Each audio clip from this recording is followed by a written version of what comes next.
এমন একটা জায়গা যখন সারা ভারতবর্ষ পুড়ছিল, যখন বাংলায় দাঙ্গা হচ্ছিল 46 সালে, তখন শামশেরগঞ্জ এমন একটা জায়গা যেখানে হিন্দু মুসলমান হাত ধরে, রাম আর রহিম হাত ধরে একসাথে ছিল শামশেরগঞ্জ তার জায়গা। যখন বাবরি মসজিদ ধ্বংস হয়েছিল, তখন সারা ভারতবর্ষ দাঙ্গা হয়েছিল, তখন শামশেরগঞ্জে হিন্দু মুসলমান একসাথে থেকে শান্তি রক্ষা করেছে। অনেক ঘটনা যেখানে শামশেরগঞ্জকে আমরা সারা ভারতবর্ষের নিদর্শন দিই। শামশেরগঞ্জ ধুলিয়ান আমাদের সাম্প্রদায়িক সম্প্রীতির একটা নিদর্শন, এটা বলে আমরা গর্ব অনুভব করি। একটা ঘটনা ঘটেছে, সেই ঘটনায় আমরা সবাই অত্যন্ত দুঃখিত, কিন্তু সেই ঘটনা শামশেরগঞ্জের মানুষ নয়, কয়েকজন ক্রিমিনাল, কয়েকজন দাঙ্গাকারী তারা ঘটিয়েছে। দাঙ্গাকারীদের কোনো ধর্ম হয় না, কোনো জাত হয় না, কোনো কিচ্ছু হয় না, তারা হচ্ছে ক্রিমিনাল। এবং সেই কাজটা পরিকল্পনা মাফিক যারা করেছে, তারা কার হাত শক্ত করার জন্য করেছে? বিজেপির হাত শক্ত করার জন্য, বিজেপির হাত শক্ত করার জন্য করেছে। আমি পুলিশ প্রশাসনকে বলবো, যারা সত্যিকারের অপরাধী তাদের নিশ্চিতভাবে শাস্তি হওয়া উচিত। সেটা ফিরহাদ হাকিম হোক, আনন্দ রায় হোক, শিবপ্রসাদ হোক, যেই হোক, তার শাস্তি হওয়া উচিত। কিন্তু নিরীহ মানুষ, যারা নিরীহ মানুষ, যারা কোনো অন্যায় করেননি, তাদের যেন কাছ না আসে, এটা দেখার দায়িত্ব পুলিশ প্রশাসনের। আমরা জানি কিছুদিন আগে কাশ্মীরে নাকি ধর্ম জিজ্ঞেস করে করে গুলি করেছে টেরোরিস্টরা।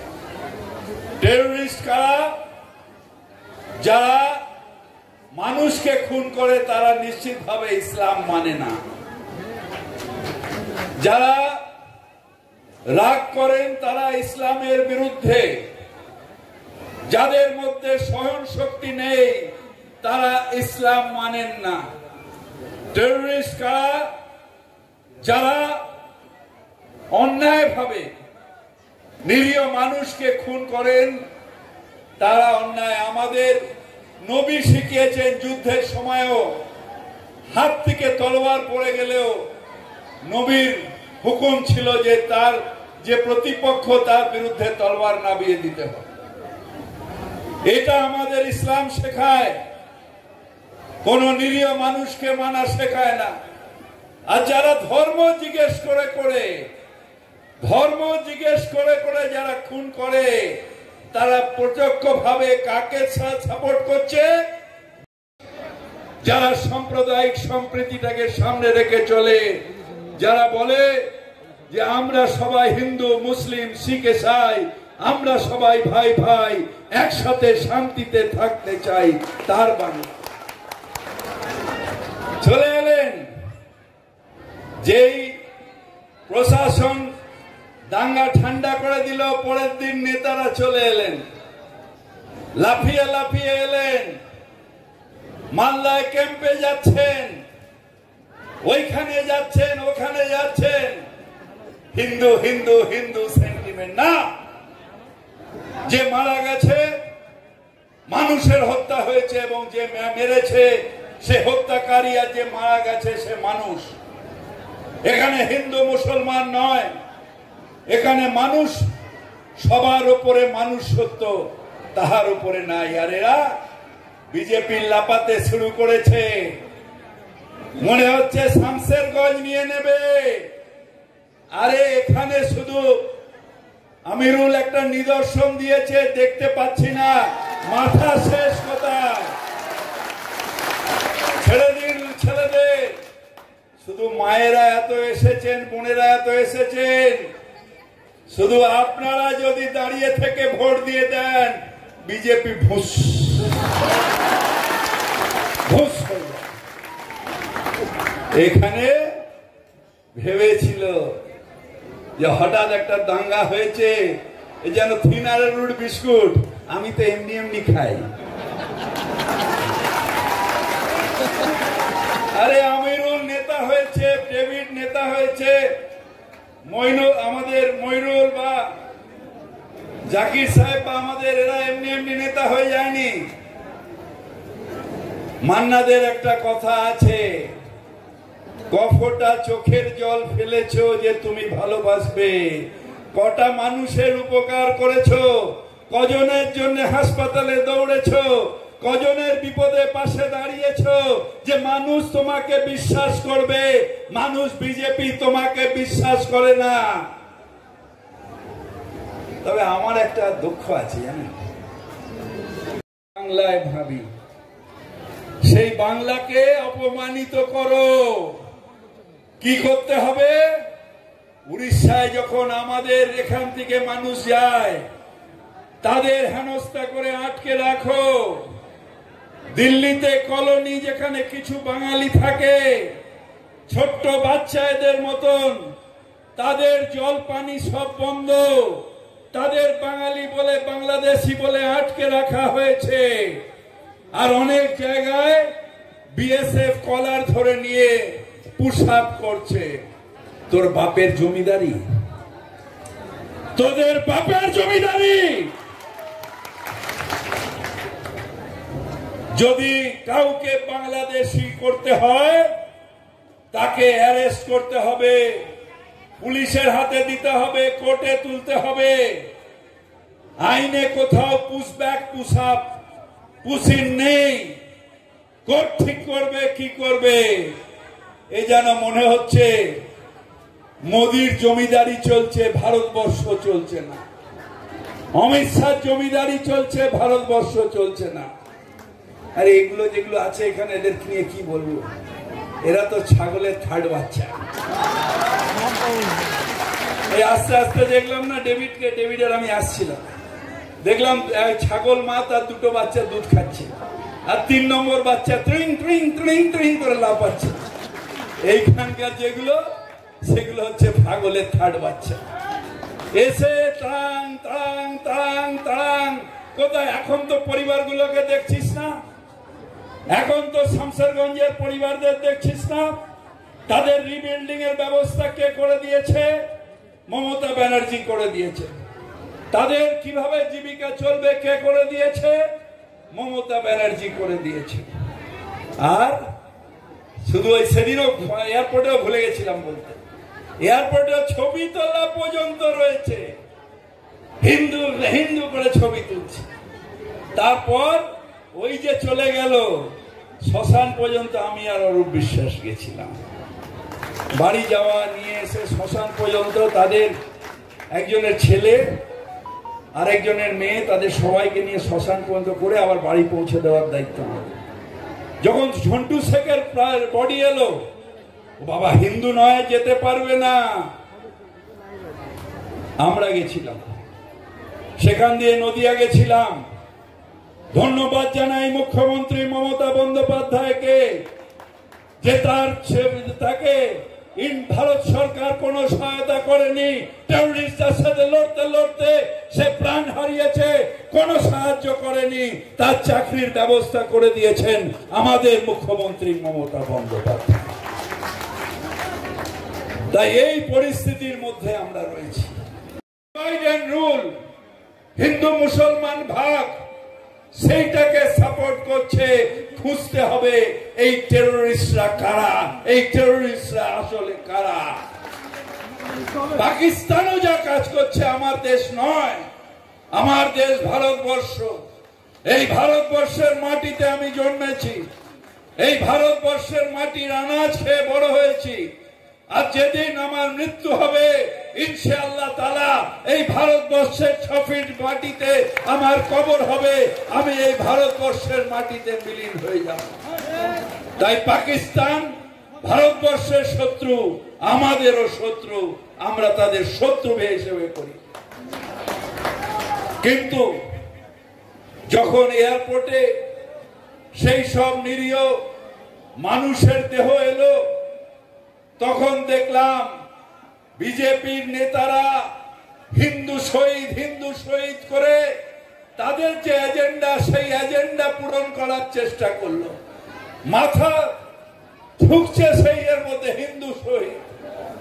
তার জন্য কি হলো? তার জন্য আজকে এটাকে পুরো কমিউনাল করে দিচ্ছিল, কমিউনাল বাতাবরণ করে দিচ্ছিল। সেইখানে টেরোরিস্টদের বিরুদ্ধে লড়াই করতে করতে ঝন্টু আলী শেখ প্রাণ দিল। যখন ভারতের অ্যাটাক হলো, সুফিয়া কুরেশি সে লিড করলো, তবে গিয়ে এদের যে হিন্দু এজেন্ডা, সেই হিন্দু এজেন্ডা থুতা মুখ ভুঁতা হয়ে গেল। না হলে এরা এটাকে নিয়ে লাভ। আমরা বাংলার মানুষ, আমাদের কাছে নজরুলের শিক্ষাটাই শিক্ষা, যেখানে তিনি বলেছেন হিন্দু নরা মুসলমানের জিজ্ঞাসে কঞ্জন, কান্ডারি বলো ডুবিছে মানুষ সন্তান মোর মার। আর এই কান্ডারির নাম মমতা বন্দ্যোপাধ্যায়। মমতা বন্দ্যোপাধ্যায় এই বাংলায়, দিদির নাম মমতা বন্দ্যোপাধ্যায়। আমি 35 বছর ধরে তার সাথে আছি। ছোট ভাইয়ের নাম ফিরহাদ হাকিম। এইটা বাংলা, সেই বাংলা যেখানে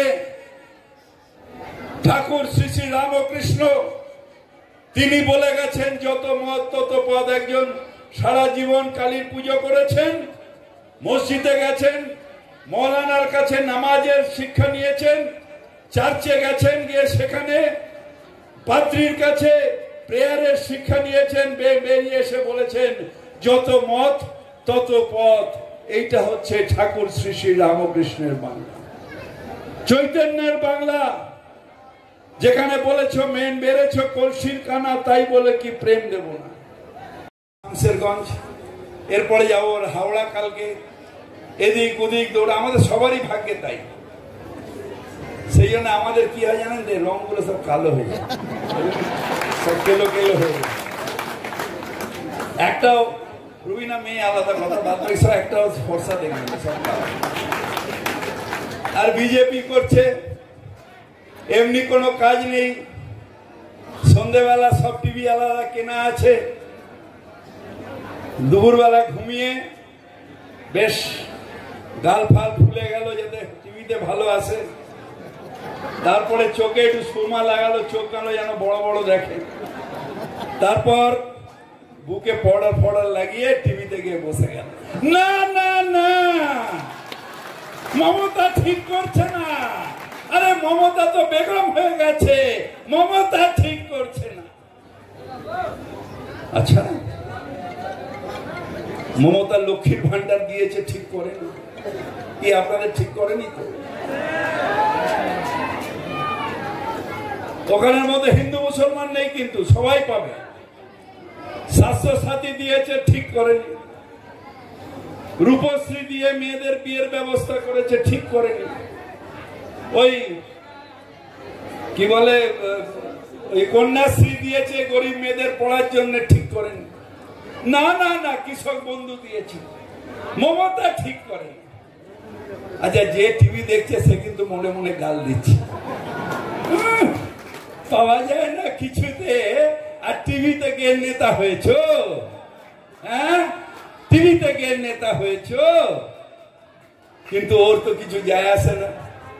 তার কারণ যে গাল দিচ্ছে, যে টিভি দেখছে না দেখছে, ওর শাশুড়ি তো টিভি দেখছে। ওই দেখো দেখো, 4 জায়গায় ফোন করে, আমার জামাই কত বড় নেতা দেখো, টিভিতে এসছে, আমার জামাই কত বড় নেতা দেখো।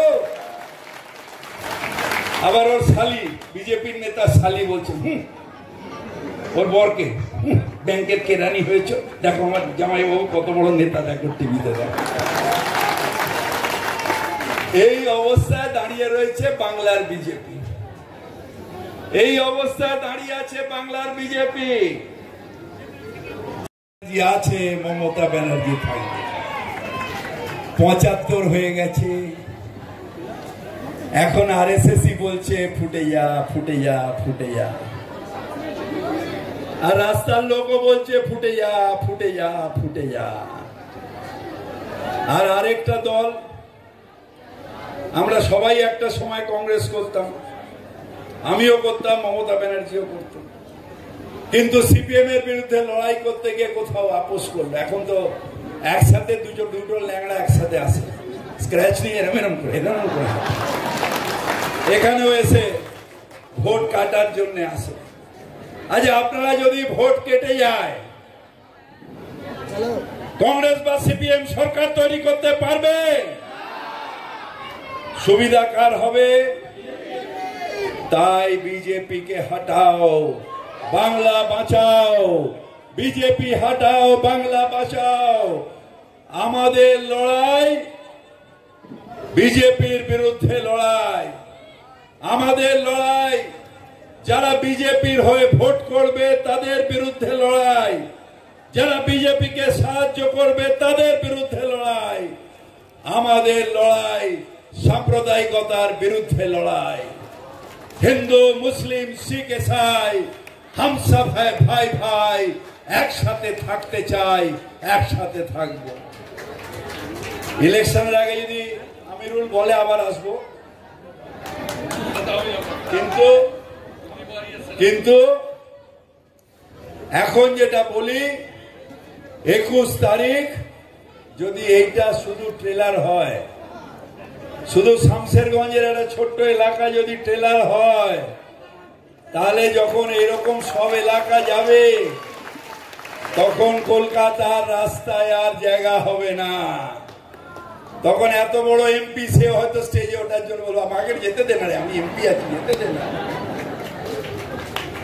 তাই 21শে জুলাই আহ্বান জানাই, আমাদের নেত্রী মমতা বন্দ্যোপাধ্যায়, আমাদের সেনা অভিষেক বন্দ্যোপাধ্যায় কি বার্তা দেয়, সেই বার্তায় লক্ষ্য স্থির হবে যে বিজেপি হটাও, দেশ বাঁচাও। বিজেপি হটাও, দেশ বাঁচাও। বিজেপি হটাও, দেশ বাঁচাও। জয় হিন্দ, বন্দে মাতরম। দেবে সবাই। একটু আগে বিরোধী দলনেতা আমার সম্বন্ধে বলছিল, আমি টিভিতে দেখলাম, বলছে ফিরহাদ হাকিম একটা সম্প্রদায়ের নেতা, মহানাগরিক সবার হতে পারেননি।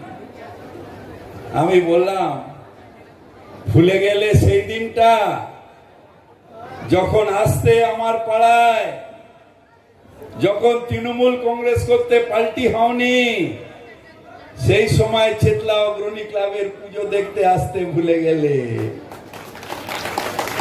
যে সময় এখানে ছিল তখন আমি সাম্প্রদায়িক ছিলাম না। বলে ও তো বলেছিল মিনি পাকিস্তান, কোনোদিন বলিনি। পাকিস্তানের কাগজ কারা পড়ে, কাদের কাছে আসে? আমাদের পার্টি অফিসে পাকিস্তানের কাগজ আসে না, বিজেপির কাছে আসে। কি ডন না মন কি একটা কাগজ, তাতে নাকি আমার সম্বন্ধে লেখা হয়েছিল। আর তাহলে আমার বাপু আমার কি হয়েছে? আমি বলেছি আমার কোন দোষ হয়? যে যা ইচ্ছে লিখতে পারে। গল্পের গরু গাছে ওঠে, সাংবাদিক কি লিখলে? এখানকার সাংবাদিক হলে আমি মানহানি কেস করতাম পাকিস্তানে, আমি ইন্টারন্যাশনাল কোর্টে যাব। গাধার বাচ্চাটার বললাম না, সব এই এসে শুধু personal attack, personal attack. Bobby Hakim খারাপ, এই ডেভিড খারাপ, তাহের খারাপ, মমতা ব্যানার্জি তো একেবারে খারাপ, অভিষেক ব্যানার্জি খারাপ, তার নাকি সব আত্মীয় স্বজন তাদের নিয়ে টানাটানি। কিন্তু বাচ্চা মেয়ে তাকেও ছাড়ে না। একটা ছোট্ট বাচ্চা আছে, আমরা কোলে কোলে, আমি কোলে নিতাম, এখন একটু বড় হয়ে গেছে, তাকেও ছাড়ে না। এইরকম একটা দল, তার সাথে আমাদের লড়াই করতে হচ্ছে। ভাঙন হচ্ছে, ভাঙন হয়েছে কোথায়? 2002 সালে সেন্ট্রাল গভর্নমেন্ট বলেছিল এই দিক দিয়ে আর ওদিক দিয়ে নিয়ে 100 কিলোমিটার এই ফরাক্কার আন্ডারে থাকবে। 120 কিলোমিটার রেজুলেশন আছে, কাগজ আছে, দে কাগজটা দে। এই 120 কিলোমিটার, 120 কিলোমিটার, 120 কিলোমিটার 2000 সালে বলেছিল রক্ষণাবেক্ষণ কে করবে? সেন্ট্রাল গভর্নমেন্ট করবে। আর এই ওই যে দাড়িওয়ালা সরকার, ওই যে দাড়িওয়ালা সাদা দাড়ি, এখন যাকে ওই আরএসএস বলছে 75 হচ্ছে, এবার ফুটে যাও, কি নাম ভদ্রলোকের ভুলে যাই। আরে না রে, দাড়ি সাদা দাড়ি, ভাইও আর বহনু। এখন কত করে দিয়েছে ফরাক্কার? 19 কিলোমিটার। তাহলে ফরাক্কা রেখে লাভ কি? তুলে দে না। যাদের ঘর ভেঙে কোনো টাকা দিচ্ছে না, 19 কিলোমিটারেও টাকা দিচ্ছে না। যাদের ঘর ভেঙে গেছে তাদের পুনর্বাসনের জন্য আর অল্প আমাদের কাছে সাহায্য, তার কারণ আমাদের 1,87,000 কোটি টাকা অনৈতিক ভাবে ওই দাঁড়িয়ালার মোটা মানে মোটা ভাই ওরা আটকে রেখেছে অনৈতিক ভাবে, সেই টাকা আটকে রয়েছে। তাই আমরা প্রয়াস করে যাদের ঘর ভেঙে যাচ্ছে তাদের বাড়ি দেওয়া, জমি দেওয়া, সেই কাজ কে করছে? মমতা ব্যানার্জি করছে, মমতা ব্যানার্জি করছে। তাই আপনার দুঃখের দিনে আপনার পাশে কে রয়েছে?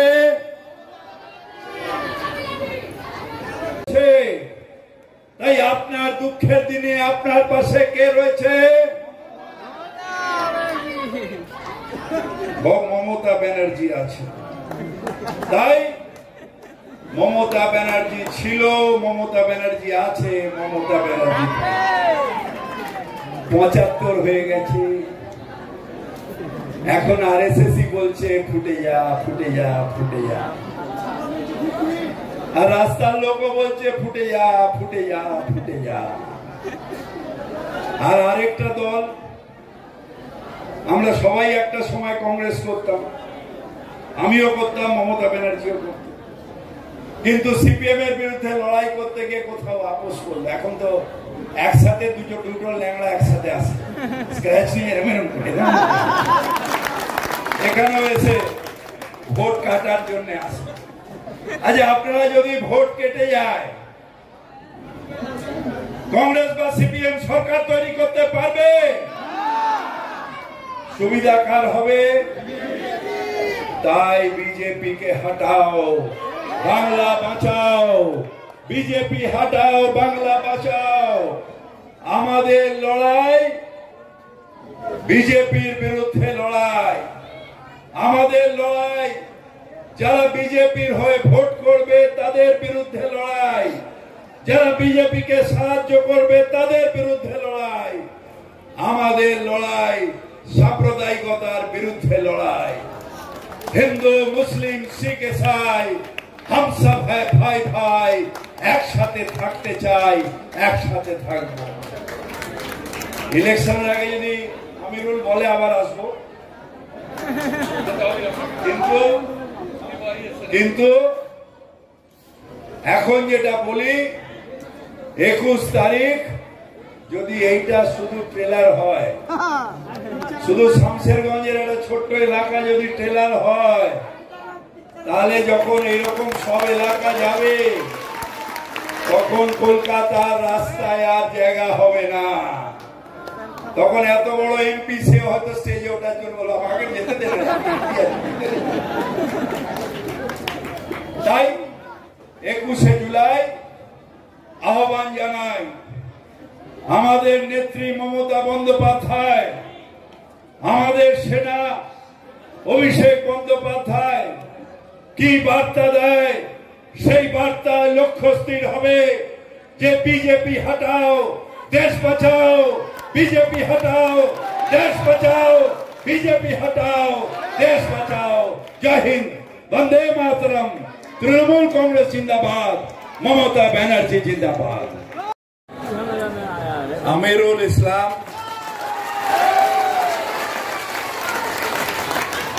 আছেন, আমার আরেকজন ছোট ভাই আমার বন্ধু জাকির হোসেন আছেন, আমাদের বাইরান বিশ্বাস আছেন, আমাদের মনিরুল ইসলাম সাহেব, আর আমার বন্ধু অনেক কঠিন অসুখ করেছিল, শুধু হিম্মতের জোরে আজকে এখানে দাঁড়িয়ে আছে আমাদের এমপি আবুল তাহের, আমাদের সভাধিপতি রুবিনা সুলতানা ম্যাডাম আছেন, আমাদের চেয়ারম্যান মিজানুল বিশ্বাস, সুমিত সাহা আছেন, শহীদুল ইসলাম আছেন, মেহবুব আলম আছেন, আমাদের সব পঞ্চায়েতের মেম্বাররা আছেন, ছাত্র পরিষদ আছেন, যুব কংগ্রেস আছেন এবং সর্বোপরি আপনারা সকলে আছেন। সরকার আরে অমিতাভ বচ্চনের সরকার, সেখানে বলছে বাল ঠাকরের চরিত্র, সেখানে বলছে সরকার নেই সরকারকে সোচ কো মারো, অর্থাৎ মমতা ব্যানার্জির আদর্শকে মেরে দাও, মমতা ব্যানার্জিকে না তার আদর্শকে মারো। আমরা বলি আমি মরে যাব কিন্তু সেই আদর্শ বাংলায় থাকবে। মমতা ব্যানার্জি যে আদর্শ সৃষ্টি করেছে সেই আদর্শ যতদিন বাংলা থাকবে ততদিন থাকবে, যতদিন বাংলা মানুষ থাকবে ততদিন থাকবে। এখন নতুন সিস্টেম, বাঙালিকে হেট্রেট দাও, বাঙালিকে হেট্রেট করো। ওই যে কারণ প্রেস তো লিখবে যে এরা এলেন না, আমাদের দলের মধ্যে কোনো ভাগ নেই। আজকে হজের লাস্ট ফ্লাইট আসবে, খলিলুর রহমান সাহেব হজ কমিটির প্রেসিডেন্ট, আর আমাদের আখরুকে দায়িত্ব দেওয়া হয়েছে। প্রথম দিন আমি গেছিলাম, শেষ দিন এরা গেছে। ওই হজের যারা হাজি ফিরবেন তাদের সম্মান জানিয়ে অভ্যর্থনা দেওয়ার জন্য, তাই তারা দুজন আমার কাছে ছুটি নিয়ে গেছে। কোন রকম ভাবে তারা যে আসেনি তা নয়, আমার কাছে ছুটি নিয়ে গেছে।